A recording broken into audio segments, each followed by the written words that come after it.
You can turn any session into a recurring session, a decision session for a meeting, a survey, team retrospectives, or one-on-ones. Any of these options, as seen here on my screen, can be made recurring among others. What this does is give everyone assigned to that session access to all related sessions, allowing them to collaborate, access past decisions, and have clarity on how to work together. It's beneficial because it schedules the session for everyone on the calendar, whether inside Nova or your preferred calendar, and automatically prepares the session using the template you selected, holding everyone accountable. To turn any session into a recurring session, you will prepare it based on how you want it to look.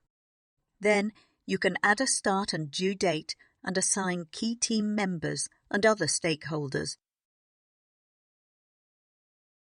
Once ready, you can easily click here. Do you see this button? Right there. It will let you select how often the session should repeat. Once a month or twice. What about twice a year? It will then prepare the sessions for you.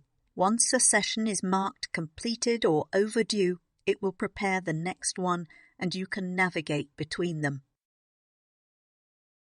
All sessions are visible on your calendar, just like this, or you can take the calendar link and add it to your favorite calendar so you can have everything in one place.